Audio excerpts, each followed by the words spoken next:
On today's Locked On NBA Squad Show, we take over the feed of your favorite show. We're talking about skinny Luka. How is he changing the NBA? Do we care? Is he going to keep this up? We also talk about restricted free agents, Jonathan Kuminga. What are the Warriors doing with him? We talk about Houston, Orlando, Minnesota. Are they dropping? We talk about Boston, all kinds of things on Locked On NBA Squad Show starting now. And welcome to the Locked On NBA Squad Show. My name is Nick Angstadt, host of the Locked On NBA and Locked On Mavericks. This is the Squad Show where we take over the feed of your favorite Locked On show. It's an open invite for any host to join, talk about anything, usually related to the NBA, sometimes not. We'll see what happens throughout this. Today's episode is brought to you by Game Time. Download the Game Time app, create an account, and use that code LOCKEDONNBA for $20 off your first purchase. Joining me today from the champion Locked On Thunder, it's Rylan Stiles. From the skinny Luka having Locked On Lakers, it's Andy Kamenetsky. From the Desmond Bain trading for Locked On Magic, Philip Rossman Reich. And from the KD DMing now, Jackson Gatlin. He's from Locked On Rockets. Gentlemen, we may go somewhere completely different, but today let's start with skinny Luka. Gracing the cover, basketball player in part, model in full, Andy Kamenetsky. My boy is hot, Nick. My boy is white hot. I am having an emotional basketball affair with skinny Luka, and I don't care who knows. This is like your ex goes on Ozempic. Levels. No. This is your ex. Your ex, Nick. That's what I'm saying. Yeah, this is your ex, not just going on Ozempic, but then going on an Instagram tour during each step of the Ozempic. Like he was on the Today Show. Luka was on the Today Show. This is your ex goes on Ozempic and ends up dating Pete Davidson. They're just everywhere. You're just you just have to see it everywhere you go. He is out there gallivanting in his new body and showing off a lot of leg. For anybody else, do we care about this? Is this are you afraid of this? Rylan, Jackson, as teams that will be high in the West. Philip, you can sit out as you're in the B conference over there. But he's Moses' guy, though. Do we care about this? Is this making you shake in your boots at all? I don't know about shake, but I think you absolutely have to think about what this does for Luka, for his health, for his ability on the basketball. Obviously, he was one of the best players in the entire NBA, top 5, top 3, whatever you want to call him, when he was healthy previously, right? But acting like I'm not going to call him fat like Nico Harrison, but acting like his conditioning wasn't a bit of an issue at times that maybe got downplayed or, looked over at times because of just how insanely talented he was.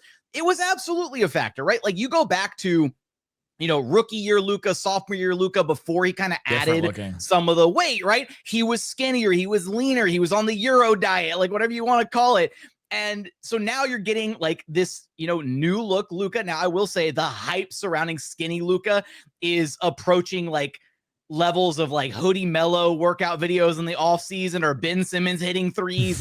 I'll believe it when I see it when we're 3 months into the NBA season. And if he actually stays skinny Luka and if it's actually improving his game, then sure, I'll be a little worried that he's about to unleash terror on the entire league. But until then, he can enjoy the influencer IG thought model tour, whatever he's doing right now. This is the point I made on game night, is that the key for Luka is not right now, because we've seen Luka get in shape, maybe not in this good a shape right now, in this part of the season, but it's the post-international pre-NBA stretch. There's a month in between there, or a half month, and sometimes you're like, oh man, how did he put on that way between? Where he's just slamming Cheez-Its and all sorts of stuff. I mean, honestly, and then it's the travel during the season, because he was specifically mentioned in that Men's Health article that the travel is something that really kind of not caught him off guard, but is difficult for him. And that during the offseason, he's in one place, you're stable, you can get into a routine, and the travel of the NBA. I mean, we've all traveled for finals and playoffs and stuff like that. Eating healthy while you travel is very hard, but I guess they have everything available to them in the NBA. But you also have everything available to you. So your choices, you can make crazy choices. I'm sorry. Matt Moore from Locked On NBA and Locked On Nuggets has entered the chat. Are we trying to argue that it's difficult for the multi-million-dollar athlete who is catered to at every single step of the way to eat a salad? Are we?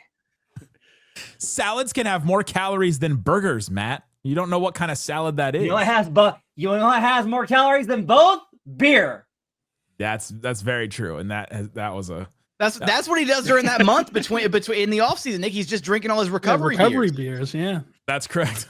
But I mean, I believe that he's going to be in a different shape this whole season. I believe that he is taking it more seriously. A different shape is not like you could be in any kind of shape. He could be a rhombus. I feel like SpongeBob. We're not talking about this. We're not talking about this. We're talking about this. Oh God.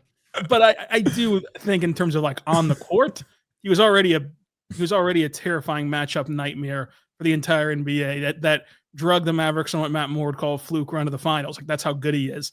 So I just don't think that there's our Mavs fluke run reference from the squad show. And I hid behind Matt. That way the Mavs Raccoon squad can't come after me. But I do think that there's nothing really left for him to prove on the court in terms of being an incredible player. Could he be more competitive defensively? Sure. And maybe this will help him do that. But other than that, he was always a matchup nightmare and a guy who you should be scared of, even as the Thunder, even as the Rockets and everyone else at the top of the West. Here's the thing that I think give two reasons for optimism for me as somebody that obviously has a biased wish casting interest in Luka maintaining this. For me. It's excellent for me. But one, he seems to be cognizant of the idea of wrapping his arms around this. And, the quote that he gave to Men's Health, like, if I backslide, then all of this was for nothing. And like recognizing that there is a commitment to it. Like I remember when Julius Randle first signed with the Pelicans, I did an interview, Brian and I did an interview with him for The Athletic several years ago. And he said that the first thing he did when he signed with the Pelicans was hire a private chef. Cause he's like, when I would go on road trips to New Orleans for the Pelicans, I'd gain weight because the food is just insane in New Orleans. So can attest. It sounds like Luka is cognizant of the idea of there are steps towards this being a commitment, but also too, if Luka immediately backslides and by December he's looking like pre-skinny Luka, some would call it fat Luka. Do you know how humiliating that's going to be for him? Like if within 3 months he goes from shredded, leaned out to looking like the guy before, especially after showing off this transformation at every single possible like I'm waiting for him to appear on NPR at this point. He's been in everywhere else talking about this transformation. Like he has set himself up to be a massive joke if he doesn't follow through on this reasonably well. We always I feel like we always try and come up with these narratives and ask this question, like, how do elite athletes kind of find motivation? And this really does feel like sort of a kind of Michael Jordan moment where he's going to be like, I'm going to, Dallas, I was happy there. They caught me off guard with this trade. They said all these really bad things about me. I'm going to show them. And the one thing you don't do with incredible competitors, and you could say a lot of things about Luka Doncic, that guy is a competitor. He wants to win. He may not know all the ways he needs to win. And, maybe I haven't read the Men's Health thing, but maybe he got some ideas from LeBron, who has really been about taking care of his body. He's obviously 45 years old and still playing at a high level. I know he's not 45. I'm joking. But yeah, he's not that young. That's not even hyperbolic enough for it to be like a hyperbole. That's fair. Only 4 years off.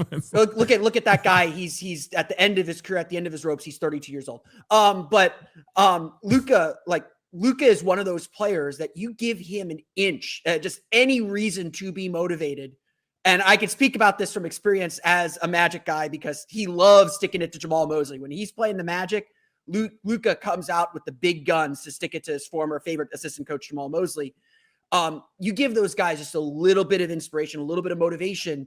They go for the whole thing. They are killers. They are ruthless. And that's what makes them the best players. And that's why, this does feel like this is going to be Luka's MVP season. Like he is setting the narrative now. Winning the MVP is a full season narrative blitz and narrative attack. He's done the Men's Health. He's done this media blitz. He's going to play Eurobasket. Slovenia has as good a chance as anyone to win that tournament. And then he's going to go to the Lakers, the biggest stage, probably playing on opening night for NBC or whoever's airing the opening night games. He's going to be in the spotlight the entire season. This feels like he is really going after it to show, I'm going to show the world how good I am and how wrong Dallas is. And you know what? We kind of did this whole thing after they were bounced in the finals. We're like, oh, here's the embarrassment that's finally going to get him. And like, all right, that's why I'm waiting to like, all right, let's see if Andy is right about the whole thing. Like, all right, I know what I need to sacrifice now, and let's. The finals, though, I don't think should have been considered an embarrassment for Luka. Like, you did get to the finals. Like, you achieved something getting to the finals. You're one of the last 2 teams remaining. That's much different than getting sucker punched in a trade, having your former team create a whisper campaign of, oh, we would have loved to commit to him, but old Tubby, we can't trust on to get through his to get through his Game of Thrones. They were talking to those Game of Thrones birds. They're not whispering those. They were screaming. They took hundreds of millions of dollars out of his pocket. Like, getting eliminated in the finals does not come close to comparing to what he just went through now. Like, it's apples and cars. It's nothing close to each other. Which one is the car? Luka now, man, he's fine-tuned machine. Oh, I used to have a drop from Jason Kidd. I want to be able to touch the car. That's what he said. He got introduced. Jason Kidd's introductory press conference. He said, "I want to be able to touch the car." And he used Luka as the car analogy, and it was very funny to me. Can we talk about the Men's Health article and how it used AI and completely got a thing wrong? It said Luka had a 42-inch vertical. I mean, we refrained from talking about that part on our show. On Locked On Lakers, we left that part alone even before your retraction became known, Nick. We just were like, let's leave that one alone. That sounds a little off. You guys are writers. That's nuts. Yeah, that's insane. That came out a high-profile article like that with a high-profile, like obviously PR blitz and all of that. And to do the whole photo shoot with him and like to have that in there, like, I mean, somebody's intern got fired for that one. For sure. I mean, look, fact checkers are gone, man. They're like, editors work on SEO value now. Like, editors work on, how to program the back end in order for you to get populated in search, and how to make sure that everything is functioning correctly from a back end distribution standpoint. Not, like, I don't know how much people want to hear about how the sausage gets made, but like. We don't have fact checkers anymore. We don't have like definite editor setups here. So I'm not surprised that it happened. I guess like the question is like, why did the author in question not go like, wait, did Luka really have a 42-inch vertical? Like, the guy that like every January is like slumping down the court and like clearly enjoys Michelob Ultra, or not Michelob Ultra, Michelob whatever the opposite of that is. He did get sent a lot of Ultra to his Michelob house Heavy. One time. Yeah, I guess you guys know that story where they sent him like cases and cases, like 100 cases of Michelob Ultra to his house. Shouldn't we all be so lucky? Yeah, come on. We had Michelob Ultra at some point. I don't think we got cases. Yeah, now they're just shipping cases of Ozempic to his house. I want to know how Men's Health got this. Why Men's Health? Oh, because it's such a clear like health. PR strategy of like Men's Health. In the article, they were so detailed and focused on like the muscle groups and the workouts he was doing, and like detail about the diet and stuff. And then it came to the basketball, and they're like, compared to the highlight dunks of Shai Gilgeous-Alexander. And I'm like, first of all, which highlight dunks from Shai Gilgeous-Alexander? It's not necessarily his game. AI didn't write that part too. Yeah, the AI had the 42-inch vertical. I was like, man, the disconnect between the accuracy of the physical things and the non-accuracy of the basketball things. How many of the non-quote sections of that article do we think was actually AI? All. It's probably all, right? Or pretty close to it. All that included anything with basketball. Sick. We use AI for some of our stuff. Yeah. And it tries to tell me that Luka is on the Mavericks sometimes when it like suggests certain things to me. It's wild. Yeah. Reggie Jackson is still on the Nuggets. Calvin Booth still has a job then. Take me back. No, actually, David Adelman's going to be great. Today's episode of Locked On NBA Squad's brought to you by Game Time. We've all been there, logging on early, waiting forever for concert tickets to go on sale. Ugh, I did this trying to get into the Eras tour for Taylor Swift, and you just get stuck. And you're like, all right, I just want to get tickets. I just want to buy them. This is like capitalism. Give me the tickets. Okay, Game Time will give you the tickets. They've got them. Go check out. And also, they have price drops that are actually, they actually get lower as you get closer to game time, as you get closer to showtime, because you can go to games, concerts, theater, comedy shows, all kinds of stuff. You can save up to 60% with their killer last-minute deals on game time. You can also see the view from your seats. I love that as well. I use it to go to a lot of Dallas Wings games here in Dallas. I've also used it to go to concerts. I use it to go to all kinds of things. Take the guesswork out of buying tickets and concert tickets and show tickets with Game Time. Download the Game Time app, create an account, use the code LOCKEDONNBA for $20 off your first purchase. Terms apply. Again, create an account, redeem that code LOCKEDONNBA for $20 off. Download the Game Time app today. Last minute tickets, lowest prices guaranteed. Do we care about any of these restricted free agents still out there? I had a meeting with Locked On Nets today with Eric Slater, and he was like, I think I've beat the Cam Thomas thing to death. I'm like, well, what's going to happen? And he's like, they're kind of like stuck in a stalemate. I'm here to tell you, Jonathan Kuminga cares. Jonathan Kuminga cares a lot. Jonathan Kuminga's agent cares apparently. That too. Dude is like, it is loud. It is getting loud over there, and it's obviously been loud since like Vietnam, but like he has been. Like, for as high profile as he thinks he is not as good of a player as he actually is. I just want to say, I think the Suns have the chance to do the funniest thing possible and flip Jalen Green for Jonathan Kuminga. I would love to see that take place. Wow. Just some personal amusement for me. I need to know if you're going to put Jalen Green in your top 100 and your Locked On top 100. Please, Jackson. I've got it in mind. I love Jalen Green. I think he's still there. For I what think he's reason? there. I love Jalen Green. I have him on mine too. Is this restricted Matt. free agency thing is just like this? Just going to be like this every summer now, where there's just no money and they're Which just is good stuck. for the Thunder. Because that's what they did when they changed the rules about how long you have to confirm the contract, the crazy cap hold for that. If you're not like a guaranteed, there's obviously the max guys. There's obviously guys who get like just under the max. But if you're like one of these, I don't know, guys, you're kind of just stuck in limbo, and your team is stuck in limbo too. I mean, this is getting to the cap nerdy stuff, but it's just no one wants to move on any of these guys that are questionable, because whatever they put down that the other guy's going to agree to, the other team's going to match, and you're just going to be handcuffed for the however many days it is now. It's just not worth it to pursue any of these guys. And so some of these guys just need to be willing to say, okay, you're not giving me what I want. I'm going to bet on myself. I'm taking the qualifying offer, and I'm going to be an unrestricted free agent next season. And I'll be able to go where, essentially wherever I want to go. But again, some of the problem there is like cap room doesn't matter anymore.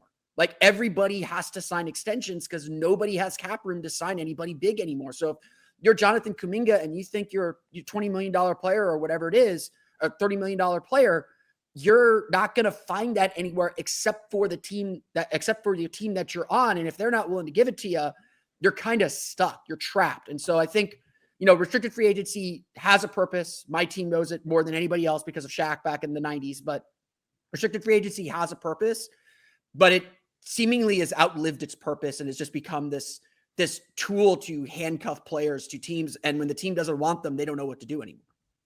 It's also just going to get worse next year because cap is only going to go up, we think, 7% as opposed to 10%. So that is not outpacing the 8% raises that happen for a lot of these other big contracts. So like everybody's talking about second apron culture, there's just less money. And for these guys, especially the ones where you don't give them extended, actual extensions, those are the players that you have questions about. And those are just going to be the players that get squeezed all the time. It used to be that you could, if you squeeze these guys, that was like, it was an insult. But you can tell that they still feel that way. Like Kuminga and Thomas still feel that way. But the owners have set it up where they could be like, sorry, we really can't avoid the apron. Oh, man, we're all trying to find the guy who did this. It sucks. A shame I can't pay you the way that I used to pay these other guys. Because that was kind of the thing for a while, was like a lot of guys were getting these contracts and everybody was like, really? And this is like the corrective course for that. Now I don't like it because they don't have a chance to hit the open market, right? It's restricted. Like that's the other part of this is you don't want to waste your cap space in a limited market on a guy that the team can just be like, okay, we'll just match it. I also just think the Warriors are being morons here. You don't want him. He's not very good. He doesn't fit with your team. You're trying to win a title with Steph. He doesn't really fit with Steph Curry. Love of God. Just move the kid. Like, let him go somewhere else. Send him to Phoenix. I think he could actually be pretty good there. Doesn't he represent the only young guy that kind of worked out for them? Maybe Podziemski now, but Giddey had a good season last year. Or for Golden State, never mind. Sorry. The timeline thing, like he's kind of the only young guy that has any still kind of potential. I think it's less of the face saving thing, and I think it's more of like there is this like, well, we just can't let the asset go. Yeah, we can't let the asset go. And I get it, because from that standpoint, like the Rockets gave Jalen Green a stupid extension, and then the Suns were like, okay. The tinfoil hat on that is they gave him that extension so that they could trade him sooner. Because if you let him get to this I don't summer, even think that's a tinfoil hat. That's just a hat. Just like, okay, fine. Hat. There you go. Sure, it's a sombrero. Then it's just a big ass hat. How's that? The accountant's half the hat. extensions the Magic gave last summer, I've been telling people, is like, these are trade slots. Like, you need a $15 million salary for a future trade. That's just how it works now. D'Angelo Russell, either last year or 2 years ago, I don't remember which one it was, but he was working off the last contract he had with the Lakers, and he openly talked about, in so many words, yeah, I know that this contract was set up for me to be tradable. Like, it turned out he wasn't until later than they thought they would. But these guys aren't stupid. Like, they know how this stuff works. They know what the deal is when they sign these contracts. Like, at this point, I think, unless you're talking about a situation like Luka, most of these guys are not going to be sucker punched anymore with a deal. Like they're like on the block the minute they sign their contracts. Like, that's the way this stuff works now. If anything, with Matt, we were talking about the Warriors being idiots, and we want the asset. They've spent a couple of years now depreciating the asset that they refuse to let go. Like, if there's anything that I think could come out of the Kuminga situation, some of these other ones, you have to decide much quicker. Are you in with this guy or not? Because they could have gotten something for Kuminga a couple years ago. Instead, they've been consistently lowering his value, and now they feel like stuck because they have to do something with him, and they know he's too talented to just let walk for nothing, but he doesn't fit for what they want to do, and they don't want to tailor what they do at all to fit him. So the whole thing is stupid. It feels like they're clearly not in on him, and they're also too embarrassed to admit that. I don't think it's embarrassment. I just think because they're embarrassing. I think well, you think everything's embarrassing. Like, I think I'm with him that I think it's embarrassing too. Well, I think it can be embarrassing from the outside, but I don't know that teams look at it that way. Like, I don't know that they actually look at those kind of things. I think it feels like it's both sides just don't know the value. Like, Golden State doesn't value Kuminga as much as Kuminga values himself and thinks he should be paid. And so, like, there's whatever deal is on the table is what, 2 for 48 or whatever it is, or whatever that deal is. Like, he's not willing to take that. And Golden State's, well, we've got all the cards now. We've got all the leverage. So you're either taking this or you're taking the qualifying offer and spending another year at, whatever that amount is, that's much, much lower.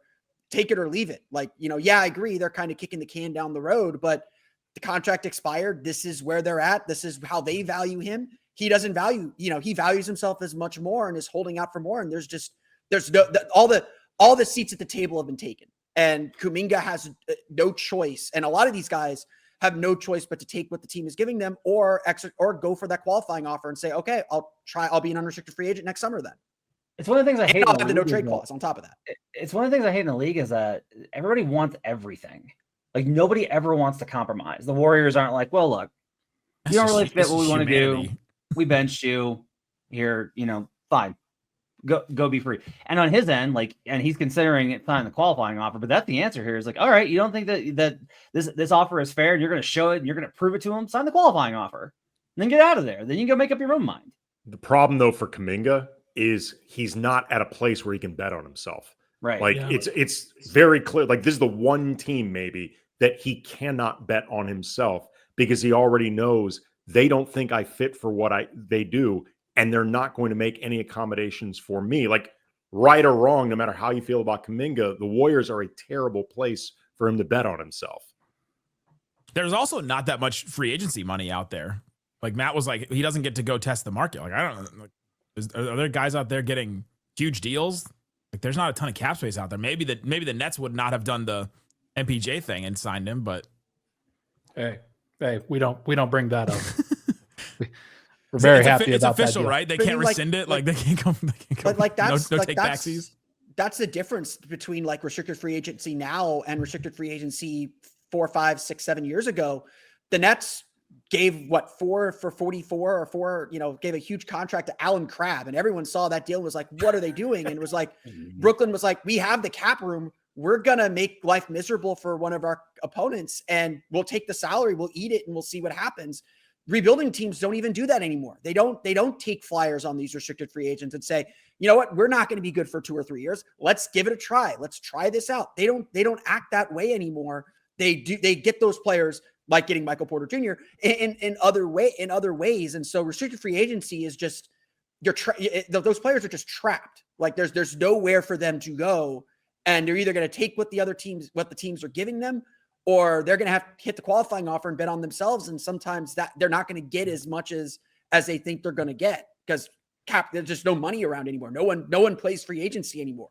Like Paul George going to the Sixers, the fact that Paul George went to the Sixers and has completely flamed out, that's probably the end of like big players moving in free agency like that. It's going to happen very rarely now. No one plays free agency. That's entering the Lakers music again for 2026, 27. They're loading up, playing powder, keep it dry. I am not convinced that is the plan A, the way it's actually being presented. We shall see. Even by the standards of unimaginative star effery that we've seen from the Lakers as an organization, those reports feel conveniently stupid. Like particularly the 2027 piece of it. Like the 2026, okay, you could maybe make an argument we can't flip the roster the way we want to as quickly as we can this offseason. Maybe next offseason, when we really do have much more flexibility and a lot of contracts off the books, we just can maneuver better. But like the idea of essentially sitting in idle for 2 years, 2 years of Luka's prime, because you're hoping that you can maybe lock up Giannis from ages 33 to 36, just feels conveniently stupid. And I also noticed that the 2027 reports, to the best of my knowledge, did not start surfacing until after Rich Paul left the statement with LeBron's opt-in and hinting some displeasure. I did some math. I'll just leave it at that. They did not feel like unconnected events to me. That all of a sudden this started coming out at a time when they were expressing perhaps a disappointed mood. The clear up a bunch of space for Giannis is the Mavericks playbook from 2019. They literally tried that exact same thing. You just got a different Antetokounmpo. That's correct. They got Kostas, and it worked out. Can I'm interested in the Rockets. Hayes on Locked On NBA Daily is very very in on Houston. Rylan, the city or the no.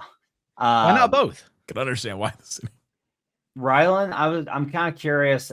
Do you have they played you guys tough a couple of times last year? I'm kind of just curious. They played the Thunder tough last year. I'm just kind of curious if you think Thunder fans should have an appropriate level of fear for Houston, or if they are still kind of not in that consideration. And I'm curious on Ryan's position on it from a Nuggets standpoint too.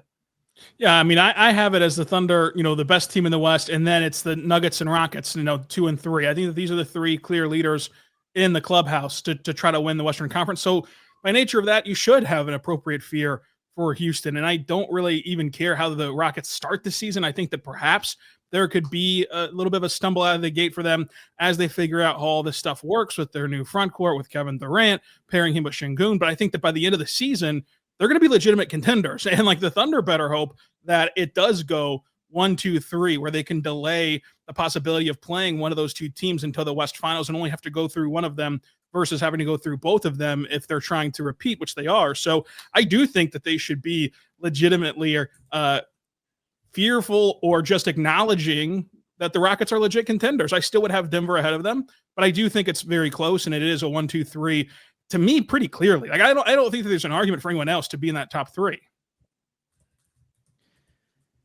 This is where I chime in. I think this is where I chime in. I actually, before you do, I actually want to hear if Ryan is scared of Houston as a Nuggets guy.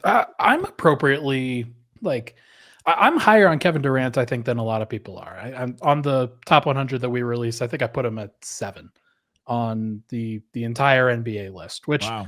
is very aggressive still, given where he's been. But like, you make sure that he's healthy heading into the playoffs. And like, what was Houston weak at this past year? It was scoring in the half court, a number one overall option, somebody that they could trust to sort of operate everything and draw all of the attention and make things easier for the rest of their squad. Alpi will be better. Amen Thompson will be better. Jabari Smith will be better. I think he's one of the guys that secretly will benefit a lot from this. Now, that could also potentially backfire, and they could decide, we'd rather trade him for some shooting. But we'll see what happens and what they ultimately look like. But I think that they are, like, if Denver lost to Houston in the playoffs, I would not be surprised. Would it be disappointing for Denver specifically? Sure. But like, would it be surprising? No. Yeah. And Houston should be able to, I think, protect Kevin, because they've proven that they have an excellent coach. They have a team that can play a winning style of basketball in the regular season, because I still expect that defense to be really good with who they have on the roster. And their roster is good enough to win in the regular season, as we saw last year, without their biggest flaw being that bucket getter. So I think that you can manage his minutes in a way that gets him to the end of the season and really inject him come playoff time. And that's kind of what the Thunder did with Caruso. They kind of kept him in bubble wrap all season long. They unveil him in the postseason. He plays every game and plays that taxing style of basketball that he does play, and it helped the Thunder win a championship. So I think that even from a standpoint of if you're iffy on Kevin Durant at this stage of his career and with his previous health or whatever, I think that even Houston helps him get to the end more than other teams could.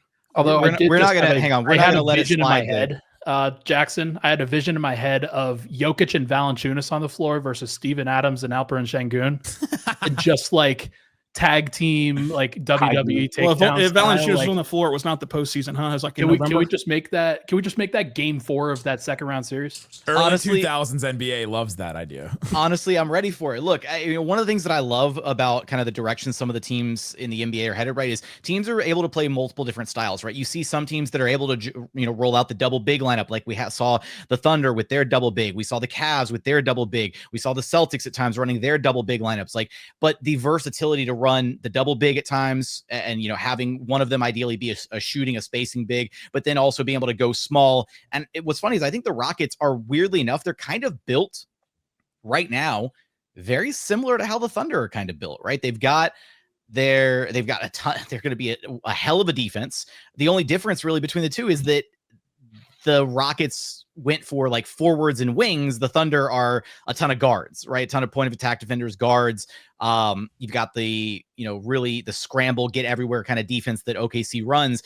And then, offensively for OKC, right? Everything runs through Shea. And then the 10 to 12 minutes a game that Shea's sitting, it runs through J-Dub. The Rockets, it's going to be everything's running through KD in the half court for the most part. Şengün will still shoulder some of the offensive burden, but KD will take a lot of that pressure off of him. One stat that jumped out when I was looking at things this past season, right, is Şengün commanded more double teams than anybody except for Nikola Jokic in the NBA this past season. And it felt like the Rockets failed to capitalize on those opportunities time and time again throughout the year, throughout the regular season, throughout the postseason. Now you're actually giving Alp a running mate, not even a running mate, a number one option, right? Because KD is number one now on this team, period, point blank. You're giving him, a fellow star to be able to actually take some of that pressure off of him. And I think that's going to do wonders for the Rockets offense, because it at times this past season and, in the 2 years under Ime Udoka, it's felt like, pulling teeth with this Rockets team, trying to just watch them play offense, right? It hasn't been pretty. A lot of you guys would clown on the Rockets through the regular season for how bad the offense actually looked. And it did look bad, right? They had to try to find ways to be effective despite being, kind of a mess offensively at times. Now you've got Kevin Durant, one of the most gifted scorers to ever touch a basketball. He's your get out of jail free card offensively. He's not going to magically turn the Rockets into a top 5, top 10 offense, but it's going to look a lot better than it did last season. And they were already the number 2 seed last season with a broken offense. It's going to get a lot better. I don't see how they're not clearly the favorites to be the second best team in the Western Conference right now. I mean, they're not clearly the favorite. They're in that conversation with Denver. I think what's interesting is there's no the tide riser. I think is really interesting. The guy that makes everybody better. Kevin Durant hasn't been that for his teams, and that's been that to me is the missing thing here with Brooklyn and Phoenix. That's the thing is there's nobody that makes everybody better. He's not that guy. And if you look around this group, right? Andy's team's got Luka. I thought you were going to say us as podcasters like this. Look at this group. Like, that's where I thought you were going too. Who's making everybody better here? That's me. I make everybody better. Andy, Luka makes everybody better. Jokic makes everybody better. Honestly, like the Rockets are kind of trying to duplicate the Thunder style, which is like their offense is just kind of, it's statistically fine, good, but like, and all it really is like the defense is what raises everybody up, because like I don't know that men can do that, and I don't know that baby Sabonis is ready to like lift everybody up and be that kind of a weapon. And like Philip, like I have that same question with Orlando. Yeah, is that's like a fair question. Who's the guy? Like Franz, it's Paolo. The guy. It's Paolo, but he's got to be able to make shots more efficiently. Right. And like Nick doesn't like the Mavericks don't have one because they're not a serious team. But like that is whoa. It's not like they traded away. Foul. It's not like they traded away a generational talent that was a top 3 player in the game like 5 months ago. Poor Cooper Flag. Quentin Grimes. Raise the flag. No, but that's what I mean, Matt, to your point, that's what I was saying is the Rockets are weirdly kind of built very similar to the Thunder, right? The defense is going to be overwhelming. The offense is going to be, so-so at times, but they don't need the offense to be phenomenal, right? They just need it to be better than it was last year. And the defense is going to be overwhelming. The rebounding is going to be the best in the NBA again. They've got depth. They're easily top 5 in the NBA as far as depth across the board. Like they're going to be able to keep KD in bubble wrap throughout the regular season.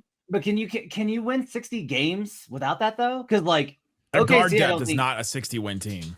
Like OKC doesn't have that kind of force, but their defense was so good and Shea was so good that they were able to get there.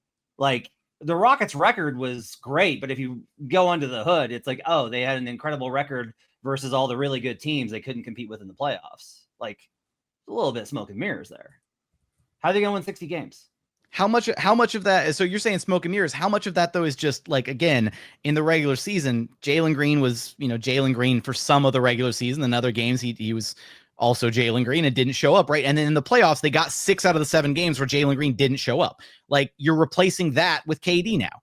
Like that's what that's a really like simplistic way to look at it.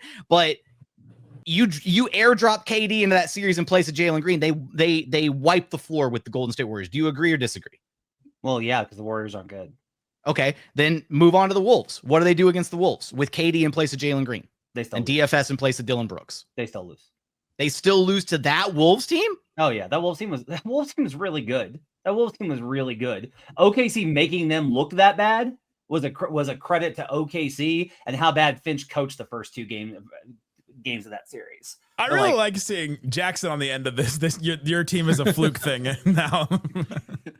I like how KD hasn't even played a second of basketball with the Rockets, and Matt's already out of it. He's like, nope, I can't buy it. And he won't put Cooper Flag in his top 100. He's projecting this, but he won't. I am just playing devil's advocate here because I do think it's kind of interesting of the fit with KD is the thing here. Is like, okay, it's not like KD was bad in Phoenix. It's not like KD was bad in Brooklyn. So why weren't those teams better? Like that's the defense was awful. The defense was horrendous. What? That's easy. I mean, Phoenix was a bottom 4 defense this past season. Like the argument that I see from all the fans were like, why would you want go? Okay, go for it. That wasn't his entire career there. Like that was last year. Okay, fine. I think the defense is more indicative of where that team got to with chemistry. Like I think chemistry and how that team was like together is what impacted that defense. Like there's no reason for that defense to have been as horrendously terrible as it was. Bad, sure. That bad? I don't know. And I feel the same way about the Thunder on the other end, which is like they're unbelievably talented. Like Lou probably should have won DPOY, right? Caruso, all these dudes. But like their ability to play together, the chemistry that they had defensively that's what made them an all-time great defense. And that's why the Mavericks will not be that. Because they tried really hard. Got vibes. You got vibes over here. They have no leaders. You have no leaders. Oh, they're leaders. Fred VanVleet's a leader. Yeah. So hang on. You're saying Mavs have no leaders or Rockets? Oh, Mavs. No, Houston's got leaders. Okay. I was like, so because like again, you're talking about the culture, the chemistry, all that. Like, and I see a lot of people throwing out the stuff like KD's not a leader. I don't think he needs to be that in Houston. Like they just need him to show up and be KD. Show up, hit shots, make clutch buckets, be the number one option. Awesome. They've got like Ime is the culture. Fred is the culture. Like, but again, I'll ask like if you want them to be considered the super contender, which is how we labeled it over on Locked On NBA Daily. Like if you want to be that, they can't be like okay. They can't be like, well, it's a pretty bad offense, and then KD makes some shots. That's not gonna be enough, Jackson. They gotta be a top 10, top 5 offense. Like I've like taken digs at OKC, top 5 offense. How are they gonna be a top 10 offense? I think the thing about Şengün playing off of KD could get them there, where that all of a sudden opens up a lot for him because he's. Look, I have the same question with the Magic, which is like defense top 5 again. How good can they get? Okay, look, they were 12th in offensive rating this past season, with as horrendous as their offense was. Yeah, as horrendous offensive rebounds. Because it was propped up with offensive rebounding. Like that's transition. The thing. It was propped up with offensive rebounding and transition buckets, right? But the thing is when the game does slow to a crawl, right, in the postseason, right, they were in rock fights every single game with that Warriors team. And that defense against the Warriors or against any other team that you slot them against, like, I don't think the Rockets, there's not a way to expose that defense. I don't think they don't have like a weak link in the armor. The defense is good and that'll translate. And so that's why I'm just like, I really struggle to see how this team doesn't take a significant step forward. Call it homerism, call it looking at it with the rose tinted goggles, whatever you want to do. But KD by himself is going to drag this Rockets team into being a top 10 offense. You're telling me they can't jump up at least 3 spots from 12 to 9 with the addition of KD over Jalen Green? Like that's happening. Shot selection to the KD shot selection. Dude, a little bit of an upgrade. That's happening, period. Like that's an easy jump to make. And then you sprinkle in a little bit of internal growth and improvement for the other young guys like Alper. Shoot, Alperen Şengün had his worst year as a pro shooting the basketball. He was wildly inefficient last season. If he can get back to what he shot, years 2 and 3, which there's more evidence than not that he can get back to that level of efficiency. Like that's another step forward for him. Amin Thompson, year 3 leap. Okay. It's right around the corner. You set him up. No, you did this to him. No, Matt. You were responsible for this. You can't put the You wound him up. Matt. His parents are gonna be so mad for me. He just got home. He has algebra to do they're tonight. Gonna be happy because then I'm gonna tucker myself out and take a nap later. It's all good. This is Jackson running around in circles in the living room to get him. What was your concern about the Magic, Matt? So we have to talk about one Eastern Conference team today. I know, right? It's the only one here. And I think the Magic are really interesting. And everybody's like very in on them. They're the third seed. They're the third seed in the Eastern Conference. Guaranteed. It's happening. Guaranteed. Okay, well then it's not happening then. I think. Don't put that juju on me, Bobby. 8 months from now, Bobby. Everything Jackson says is wrong. I actually think Detroit is on their same level. It's gonna be like one of them or Detroit. If the Sixers, it's Orlando, Detroit, and Atlanta in that second grouping. And Orlando might be there. It depends on health. Like at the end of the day, a lot of guys missed time last year, but still so much is wrapped up in Jalen Suggs being good because the downgrade defensively from Jalen Suggs to Tyus Jones as a starting guard is humongous. And this team is still going to be really dependent on their defense. So they got to reprove that they can defend, losing some of the guys they lost. And that shouldn't be a huge issue. But this is a franchise that hasn't had a top 20 offense since 2012. Like I get the skepticism, prove it to me that you could score. And, Desmond Bane is a different kind of shooter than Kentavious Caldwell-Pope. So I do think they're going to get out of the bottom 10 in offensive rating. Are they going to be top 10? No. Are they going to be top 15? I'm 50-50 leaning no. They just need to be competent enough. And the Eastern Conference is just so wide open and so just bad that should be enough for them to win 50 plus games, be in the hunt for the 3rd seed, certainly be home court advantage. And so they just like the biggest question with the Magic is, there's a lot of potential and you expect young guys to grow. You expect, Desmond Bane to help. They just have never done it. They haven't done it. And so you have to, to the point about Houston's done it. They were the 2 seed last year. There are questions about how they integrate Kevin Durant, how they might change and all that, but they did it last year. They've proven they can do it. They have that institutional knowledge to do it. The Magic haven't done it. They've scraped, they've scrapped, they've for the last 2 years, they've done all they could, but They have to score the basketball. It's not. It's been really hard for them. I mentioned that we have to talk about an Eastern Conference team, and literally John Corrales appeared. Like, speaking of bad 3 times. John, are you in on the Magic? Jackson just said that that they should be guaranteed top 3 in the East next year. Well, no, I didn't say guarantee. I said third. They're not going to suddenly slip into like the first or the second spot. So don't say top 3. So only 3. So you're wrong if they're second. You don't want to be wrong if they're second. Come on, Jackson. They're not going to be. They're not going to be second. It's the Cavs. They're only going to be third. He's like, it's Cavs and Knicks. If you told anybody the Rockets were going to be second last year, yeah.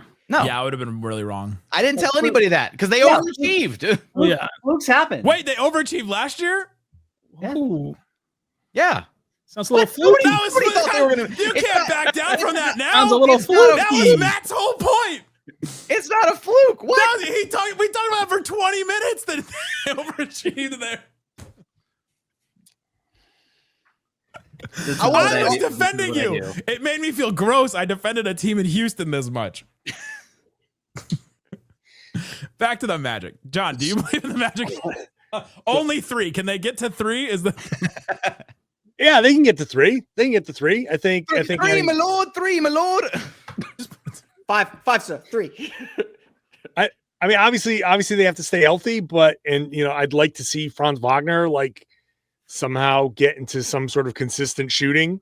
But you bringing in Desmond Bane is a big thing, and it kind of addresses their offensive issues. I love their defense. Obviously, I just watched the series where the Celtics just got pummeled by them defensively, and I do think they have an opportunity to climb into third. There are a lot of teams that can climb into third, right? So I mean, it's Cleveland and New York are 1-2. I assume everybody's kind of on the same page as that. But then Orlando, Detroit. I heard Atlanta mentioned. I'm such an Atlanta hater that I question it. I think it's just a knee-jerk reaction for me, but no, it's a deep-seated Trae Young non-belief. That's right. How many years have we done? Where's Trae Young on your top 100, John? Yeah, not on there. He's not included. Not included. No, yeah, I haven't done my list. He has him at 100, so he doesn't get fined. I haven't even thought about where he would be. Probably lower than most. He hasn't done anything to prove me wrong. So, but yeah, I like Orlando. I've been like kind of on the Orlando bandwagon for a couple of seasons now, and there've been injuries that have kind of derailed that, and a couple of things maybe a little out of their control that have derailed it a little bit. But I've gone into the last 2 seasons being like, I'm not so sure anybody wants to face Orlando. And I came into this season in this playoff saying, I am not so sure anybody wants to face Orlando in the playoffs. And I think what Orlando did to Boston was a big reason why Boston was kind of in the position they were in the second round to get knocked out by New York. Like I think Orlando really softened them up with that defense.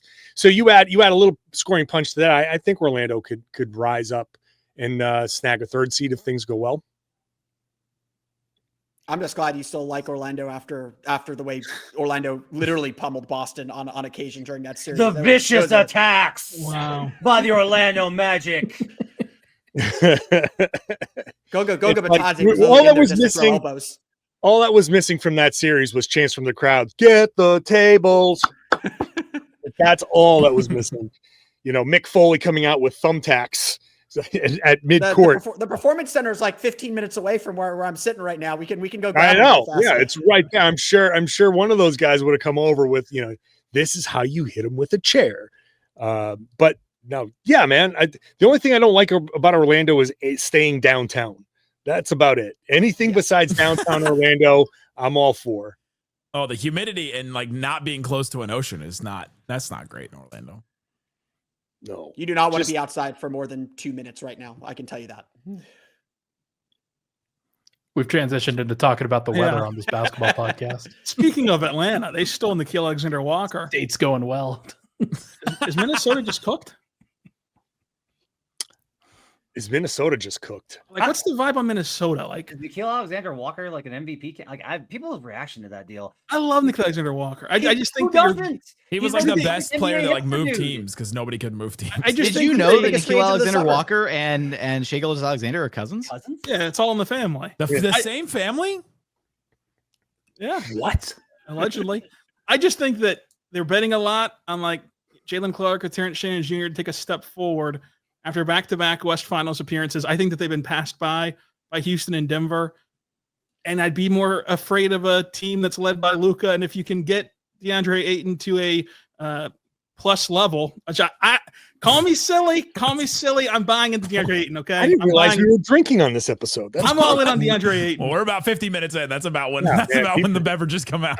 I will say Nickeil Alexander-Walker was not the most important player in those matchups with the Nuggets and with the Golden State Warriors. Like, he's really nice to have. He's a good kind of role player connective piece for them. But like, I really like what Terrence Shannon did by the end of the year. I really like what Jalen Clark did by the end of the year. I think Rob Dillingham should be expected to jump up a little bit. They're gonna be fine, and they And can so also where would you rank rank them in during the the middle of the season. Mike And Conley's those creaky connective knees really pieces- want Rob Dillingham to. Aren't the connective pieces more important in Minnesota than maybe some other teams though? Like, don't the Timberwolves kind of need those guys to step up? But Like, like, how much was they- Nickeil that piece though? Like, Nikhil's not like a secondary playmaker. He's just a spot out. He is a pure 3-and-D dude, and that's valuable. I think he's really good. But I don't know how you go from they made back-to-back Western Conference finals appearances. They're done. I look Well, they at could have the- been passed by, maybe. I look at the moves of Denver and Houston passing them by. I look at what Julius Randle looked like playing a defense the caliber of OKC. And if you think that Houston can get to that caliber as well, then he's also going to be overwhelmed by Houston. And of all the different options that Minnesota had, like whenever they could make a clean pass out to the corner to the Nickeil Alexander-Walker, that was their best chance. And now they're banking on more younger, unproven guys to fill that role. And I think that's at what the best CBA is they're supposed four. to do. Yeah. Yeah, I think at best that they're 4, and then they could be 5 or 6 in the West. I mean, Probably but they Denver weren't lived this through year that, too, for right? sure. Like they weren't top 3 in the West this year. And I could, like, Ryan will back me up on this. Like, Denver doesn't want to see him. Hell no. No. Denver doesn't want to see. KD did not have a fun experience playing Minnesota. That was not a fun experience for him in 2024. That was not enjoyable for him. Gross. The FanDuel had him at 49 and a half over That's under their still, win. that's their still win in the total. hunt. They won 49 last year. So that It's a good line, but like they're a team that is going to be a little bit better than the sum of their parts in the playoffs because they just have the athleticism and the physicality. And they like Chris Finch is just a fantastic coach and is able to, like, other than, well, you know, those first couple of games of the Western Conference Finals, but he's when he got really injured. good. He knows how to make plays and like help his team set them up. So let me ask this then. If better than the sum of their parts in the playoffs is like, that's a great description of the Timberwolves, but does that set them up for kind of like leaning on, well, we're a better playoff team than a regular season team and kind of overlooking some of the things that they're going to need to fix? Maybe not this season, but over the next couple of years as they're building a team, because they're going to start getting expensive soon. Is this like, I don't know. I don't look at Minnesota as a team that's ascending into pretty soon. They're going to be like the contender. I feel like I think that obviously is done. it depends on Anthony Edwards. Obviously, he's going to have to take that leap. Their window's open and their ceiling is very low. Is what I gather. And like, look, I think that like Houston and Denver are clearly better than them, but like Minnesota's done it. Like they've gone to the conference finals. You could say like the path opened up for them a little bit last year with the way the seedings worked out, but like that's also the Western Conference. Like it's sometimes you just throw the 8 teams up in the air and wherever they land is wherever they land, and everybody's about as good as everybody else. And like Minnesota is a proven playoff team, and there's going to be very, very few series where Anthony Edwards isn't the best player on the floor. Like Oklahoma City is probably one of those series. Like Denver is one of those series, and they still won that. They're still able to beat the Nuggets in that series. The Wolves are still just, I think, a really dangerous team that I think people are like, I don't think they're necessarily better this summer, but I think people are kind of sleeping on their chances to advance in the playoffs again. Rudy's still so good, man. Yeah. Like he's like, I get it's annoying. I get how obnoxious he is. I get it, man. But like, there's just not another rim protector like him. He's still so good as an interior rim protector. And the jump shot is really coming along. He's working with lethal shooter. Like he's taking these step in pull ups. Like the form looks great. It's right in front of his face, so he can't see the rim when he takes the shot. Like it's just looking great. The Rudy Gobert lethal shooter collab is like, that's going to do some numbers on social. Incredible. I could not believe that. I was like, we're doing this again. He's sitting out Eurobasket, right?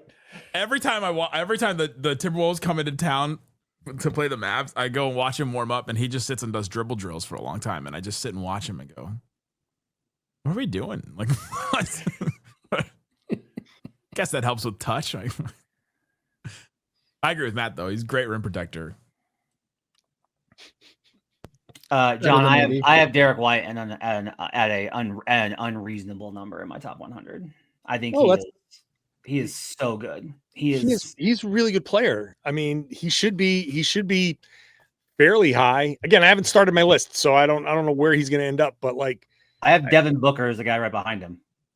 Oh, jeez, wow! So that's high. Hello. Whoa, that's incredible. I mean, if we're just going from last year, then I'm with him on that. Like, I would rather have Derrick White on my team than Devin Booker if we're gonna get last year.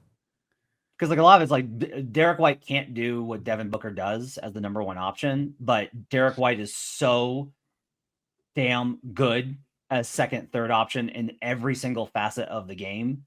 Like there's not a team in the league Derrick White would not make better. There's not a single team in the league. No. I think there are a lot of teams that would sit there and say, if we're looking for a player type to be our point guard or be one of our lead guards, like I know I said this about the Magic for forever. The Magic need to find a Derrick White. Like that's the guy you want on your team to make your roster better. If you're the Magic, would you have rather had Derrick White over Desmond Bane? Jalen Suggs stole his hair. So. I honestly kind of think so because of the playmaking and shooting is just so much better. I love Dez, but you'd rather have Derrick. I'm excited for Dez too, but yeah, for sure. But like Derrick White's a more natural point guard, and the Magic need that very, very badly still. And he's so smart. He's one of the smartest basketball players you're going to find. And like 2 years ago, Ryan and I were having a debate at the table about would you rather have Jamal Murray or Derrick White? And at the time, it was like, well, you'd rather have Jamal Murray. And now it's like, no question. Like you'd rather have Derrick White. Yeah. Like you just. Yeah, no, I mean, it's a testament to him. And he's done so much work to get to where he's going, to where he is. And he's still, I mean, he's 31 now. So he's, starting to turn that corner. But he's so good. He's so smart. He reads things and he's like more athletic than people realize. And like humble and all that. So he might be like one of like the perfect basketball players. He's just like one of those perfect guys that like non superstar. But I always say like guy like him is like the best quote unquote basketball player on the team, because like your superstars can just rely on superhuman things that they do, but they get away with some of the that's not the right play, but he made it work anyway. Like Derrick White, whenever Derrick White makes a mistake, I'm just like, well, that's clearly an aberration. And it's whatever. I don't know. I could talk about him all day. Glitch in the Matrix. Awesome. So could you just then trade him so that he can go somewhere that's going to be competitive next year, please? Could you do that? Because I'd like to see Derrick White compete. No.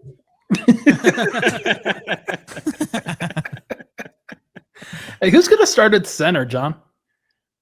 Maybe me. Yeah, could be you. Yeah, Luka Garza, everybody. Luka Garza starting center for the Boston Celtics. Oh my God. Yeah. Oh my God is the right reaction. Didn't they say Cato was going to? I don't think so. That is so much worse. I'd rather have. What happened to Xavier Tillman? What happened? The guy played in the final. John is taller than Xavier Tillman. He exists. Honestly, the real answer is that the knee is a problem, and that knee continued to be a problem. I think last year the knee they didn't let on, but that knee that was bothering him on when he got traded over from Memphis continued to be an issue. It kind of flared up again. I think he got heavy because of it because he couldn't really move. And it just impacted him last season. If he can get the knee healthy, if he can get it, come into camp healthy, he might actually be like the preseason story that I'm writing about, because he actually could be like a small ball center for sure. But right now I'm kind of like not including him because it's been a year and a half of the knee and kind of like, yeah, he had that moment in the finals, but the Celtics need a center. They're starting Derrick White, Jaylen Brown, Garza, who else? Maybe George Niang, he might start. And then I'm Anthony Simons, yeah. Unless who are they trading Anthony Simons team. for? What big are you trading Anthony Simons for, John? Question. Miles Turner. Question. Oh my God. Yeah, I don't know. I don't know how Brad's going to do that, because he's not going to want to spend the big money on that. Look, Celtics, this is like, obviously the Celtics are going to be like at best like a 500 team, probably, right? Like, and that's which is fine, and maybe they'll get a good matchup in the first round of the playoffs and win, because they know how to, they've been there before. But like, second round is probably their like everything goes right ceiling. They being who? They being just Jaylen Brown and Derrick White, right?